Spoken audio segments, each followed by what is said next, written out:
Salve, salve pessoal, e aí, tudo no suave com vocês? Tomara que sim, pois o bolsonarista tá não, papai. Tá ligado o ministro bolsonarista lá, que é pastor do STF, André Mendonça? Pronto, ele pegou uma relatoria de um bagulho lá, meu velho, da PEC Kamikaze, do bagulho de Bolsonaro distribuir dinheiro nas vésperas da eleição e pá. Ele tentou passar pano, mas sem sucesso. O Gilmar Mendes já deu a lapada e não chegou finalizando, tá ligado? Refutou o voto dele ponto a ponto. Oxi, o bicho quis até dar chilique, ô, velho. Se inscreve no canal, deixa like e comentário pra ajudar nós em engajamento, na humildade. Terminou o bagulho 8-2, tá ligado? Vocês sabem de quem foi os dois votos, né? E aquele bicho Lazanin se declarou impedido e não votou não. O resto foi todo mundo contra, meu velho, dizendo que o bagulho é inconstitucional e que não pode não. O bagulho que Bolsonaro fez, tá ligado? Bora dar uma sacada aqui no voto no Supremo Dino, sem mais delongas. É fogo no gado, papai.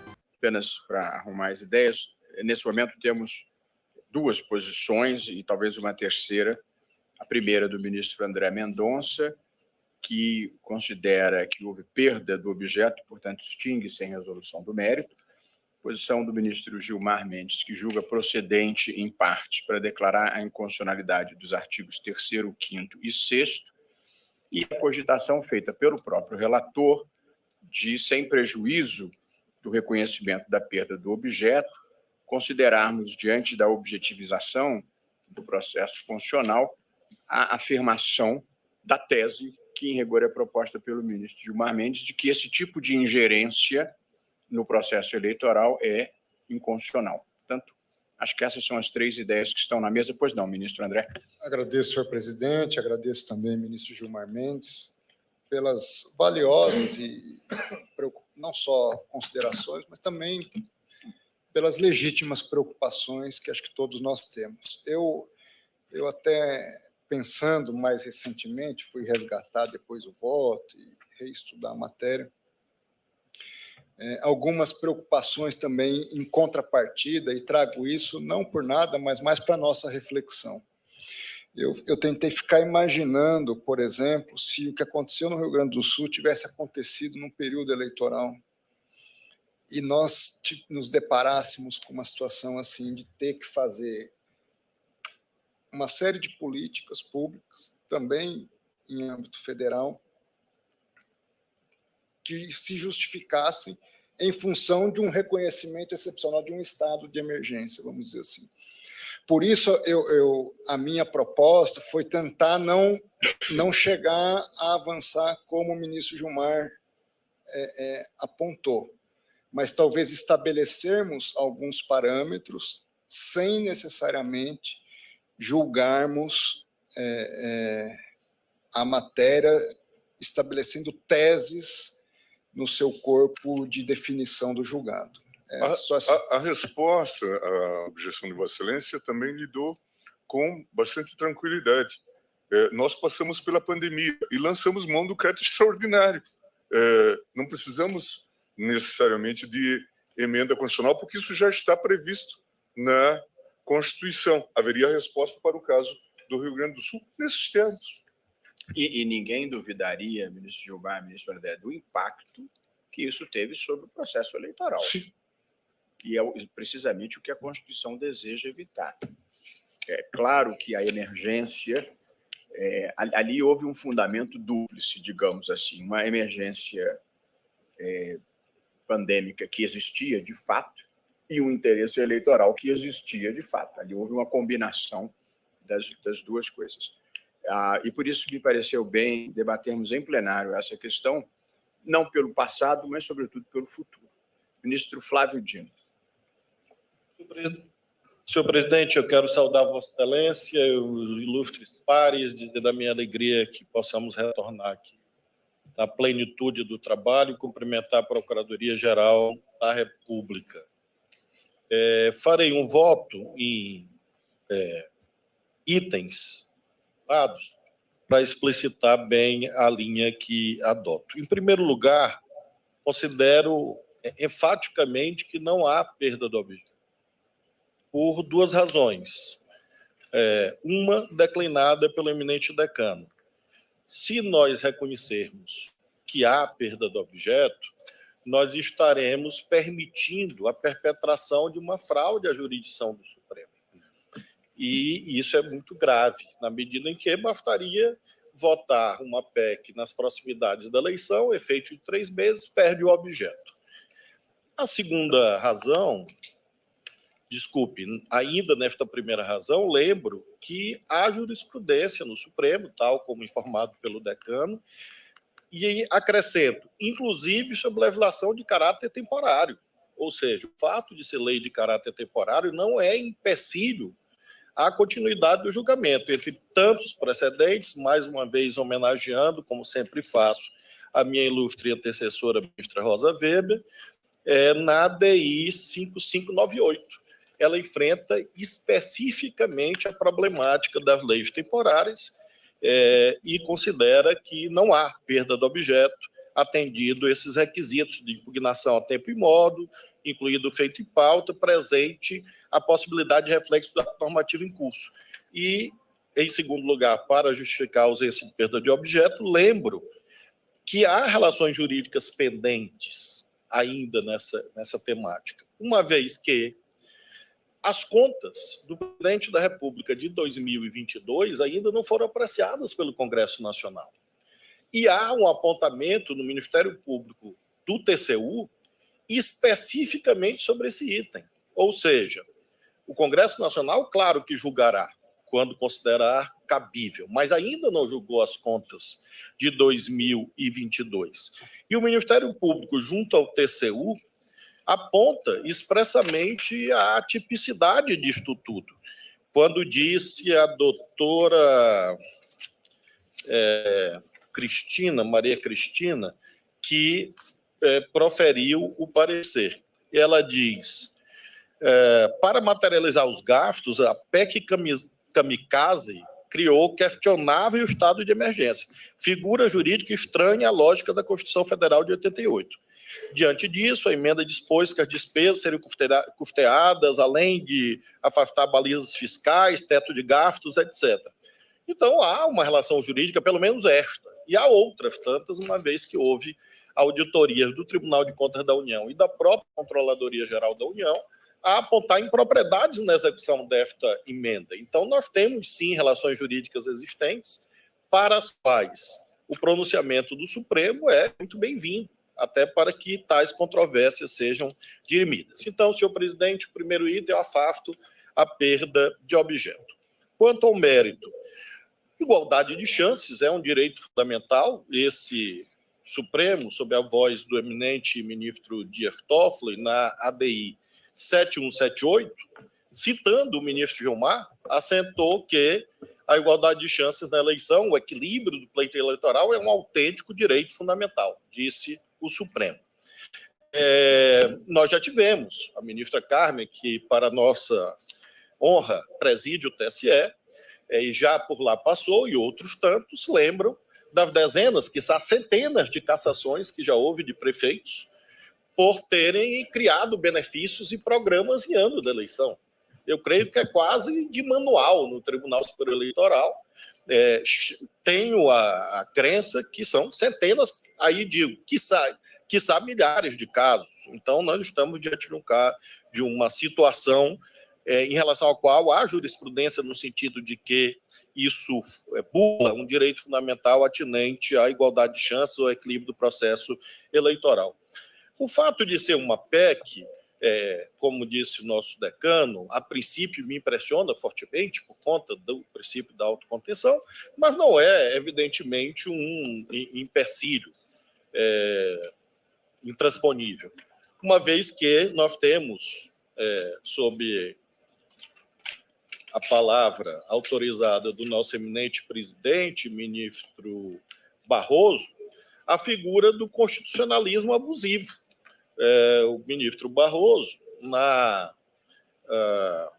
em sede de ação direta da DPF 622, disse cabalmente que é preciso evitar o constitucionalismo abusivo, e ele define, abre aspas, as maiores ameaças à democracia e ao constitucionalismo são resultado de alterações normativas pontuais, aparentemente válidas do ponto de vista formal, que, se examinadas isoladamente, deixam dúvidas quanto à sua inconstitucionalidade.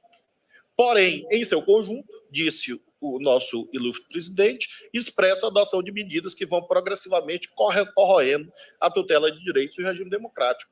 Então, eu não tenho dúvida, à luz desse precedente desse plenário, de catalogar esta emenda neste lamentável rol do constitucionalismo abusivo, na dicção autorizadíssima do professor doutor Luiz Roberto Barroso. Concluo, senhor presidente, abordando outros itens. Creio que não se cuida de perquirir aqui, em sede de jurisdição constitucional, se haveria ou não possibilidade de impactar o processo eleitoral. Se houvesse esse debate, o montante de 41 bilhões mencionado pelo ilustre advogado na tribuna afastaria, creio que de modo monumental, esta suposta situação ensejadora da legitimação disso que ocorreu. Nós estamos falando de 41 bilhões liberados há 2 meses do processo eleitoral. Eu fico imaginando um prefeito, o ministro Fux, que às vezes é caçado por R$100 mil, ouvindo esse julgamento aqui de 41 bilhões de reais. Vossa Excelência, me permite só uma consideração? No voto, eu trouxe uma única consideração, calcada na declaração do então ministro da Cidadania, Ronaldo Bento, dizendo que apenas em outubro de 2022 foram incluídas mais de 500 mil famílias no programa Auxílio Brasil. Apesar desse aumento exponencial, em março de 2022 eram um pouco mais de 18 milhões de famílias beneficiárias, em outubro o número passou a ser superior a 21 milhões de famílias, suficiente para indicar a possível existência de falhas sistêmicas e comprometedoras de recursos públicos escassos. O Ministério da Cidadania, então responsável pela execução do programa, determinou a averiguação dessa situação após o segundo turno das eleições. Veja, para ficar apenas num item, que é essa inclusão de famílias nesse benefício. Ministro Gilmar, agradeço a parte de Vossa Excelência, até porque se encadeia com a minha afirmação seguinte. Exatamente como Vossa Excelência acabou de mencionar, o Tribunal de Contas da União fez auditoria e identificou no relatório de fiscalizações políticas e programas de governo o seguinte, abre aspas, estimativas de público-alvo baseadas na PNAD-C revelaram um problema no PAB, o Auxílio Brasil, com possível inclusão indevida de 3,5 milhões de famílias a mais em outubro de 2022. O TCU concluiu isto. E continua o TCU. A inclusão indevida de 3,5 milhões de famílias, como estimado para o período de outubro de 2022, por exemplo, poderia gerar pagamentos irregulares de mais de 2 bilhões de reais a cada mês. E diz ainda, aí já a CGU, de que houve pagamento devido de quase 2 bilhões de auxílios a taxistas e caminhoneiros em 2022. Então, nós estamos falando, sim, de cifras autenticamente monumentais, impactantes, e com esses elementos, pelo menos indiciários, para mim, mais do que indiciários, afirmados pela voz constitucionalmente legitimada do Tribunal de Contas da União. O fato do artigo 16 referir à lei, quando trata da anterioridade ou anualidade, também já foi enfrentado por este Supremo Tribunal Federal, e este Supremo entendeu que isto se estendia ao poder constituinte derivado. Aqui, novamente, homenageando hoje a ministra Carmen, sempre mulheres, a ministra Ellen Grace, que foi a relatora desse julgamento, na ADI 3685. E o Supremo enfrentou especificamente esse ponto e disse à ministra Ellen, abre aspas, além de o referido princípio contém em si mesmo elementos que o caracterizam como uma garantia fundamental, oponível até mesmo à atividade do legislador constituinte derivado, que é o caso. Nos termos, etc., etc., a burla ao contido no artigo 16 afronta os direitos individuais da segurança jurídica do devido processo legal. Então, lastreado na jurisprudência do Supremo, não há dúvida que é plenamente cabível que o artigo 16 seja oponível até a uma emenda constitucional. Em conclusão, senhor presidente, sobre o estado de emergência, eu não vou resenhar aqui, seria absolutamente dispensável todas as formulações acerca de conceito jurídico indeterminado. Então, não se trata de uma folha de papel que aceite qualquer coisa, principalmente quando nós temos a aplicação óbvia da teoria dos motivos determinantes. Leio aqui frases. Não de nenhuma pessoa deslegitimada. Eu diria a voz mais autorizada para tratar da situação econômica em 2022. O ministro da Economia, Paulo Guedes, declarou, abre aspas, Guedes vê a economia acima de 2,5% em 2022 e Banco Central já fala em 3%. Paulo Guedes, pela primeira vez em 42 anos, o Brasil crescerá mais do que a China. Ele declarou isso no dia 28 de setembro de 2022. Paulo Guedes, Brasil crescerá 3 a 4% nos próximos anos. Guedes anuncia medidas para redução de impostos no setor industrial. Então, nós temos uma dissonância em que o ministro da Economia diz em 2022 que tudo ia muito bem, ele que disse, indicadores econômicos, há frases assim bem eloquentes. A economia está voando e vai crescer em 2022, afirma Paulo Guedes, no dia 29 de setembro de 2022. Guedes acertou e o mercado errou, 22 de agosto de 2022, Brasil crescendo. Guedes, crescimento do Brasil será maior do que o dos países membros do G7, declarou o ministro Paulo Guedes em 14 de setembro de 2022. Então, nós temos aqui, a meu ver, uma configuração típica em que os motivos enunciados para a prática do ato não encontram suporte empírico. Teoria dos motivos determinantes. Quem disse? O ministro da Economia.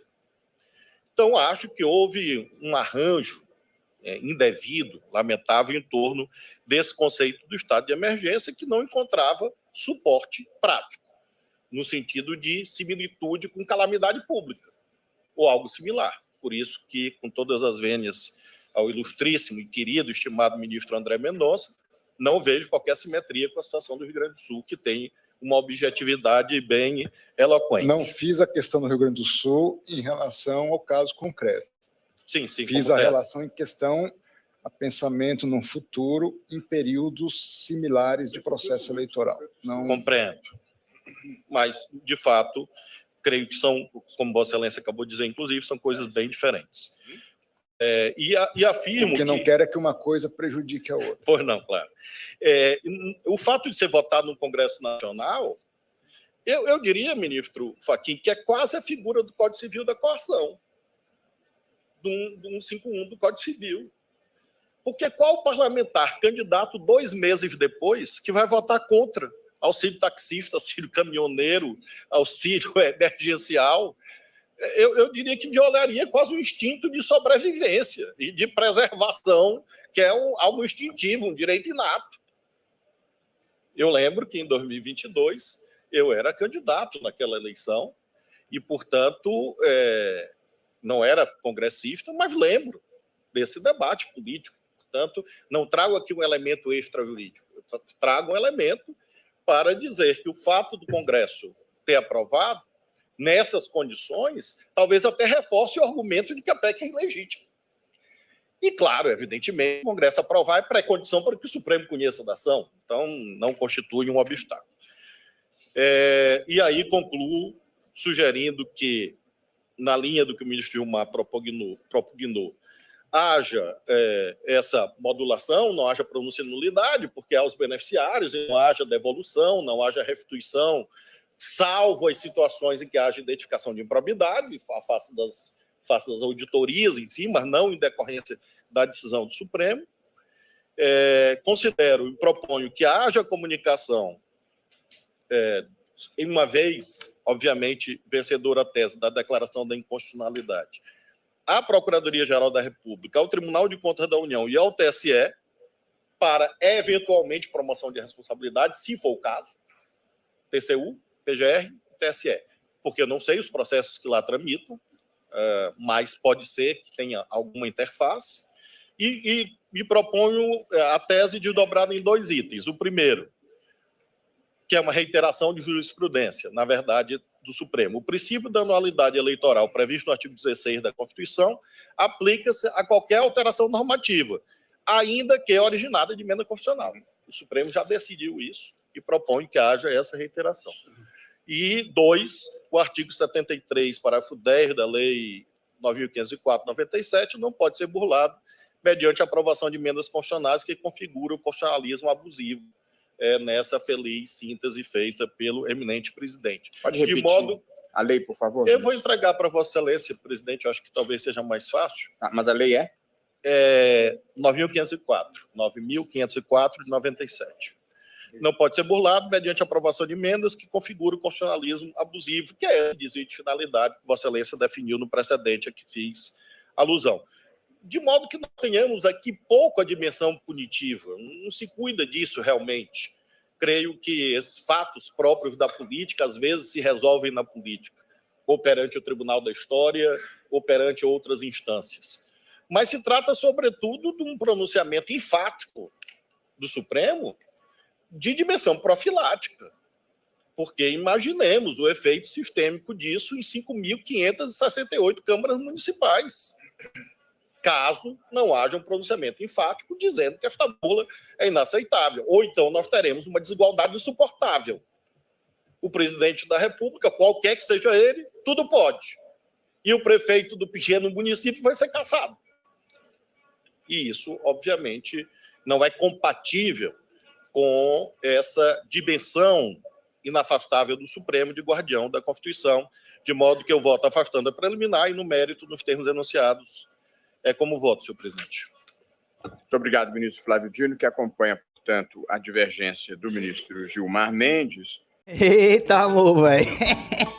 O Supremo Dino bota pra torar em cima de bolsonarista, seja onde for, pode ser no Congresso, no Palácio, no STF. Oxi. Botou o bolsonarista na frente dele, é lepte, papai. Sem pano, meu velho. Vou encerrando já os vídeos por aqui, rapaziada. Tamo junto. Por favor, se inscreve no canal, aquele like e comentário pra ajudar nós em engajamento. Se puder fortalecer nós, ser membro do canal, menos de 2 contos. E tem vídeos exclusivos, tá ligado não? Se quiser contribuir com mais, tem outros valores lá também. Tamo junto, até a próxima. É sem anistia pra golpista, papai. E sem saidinha também, tá ligado, né, meu velho? Inscreva-se, curta e compartilhe. E se possível, manda um Pix. Estou precisando muito e só o Bolsonaro que não precisa recebeu. Até a próxima!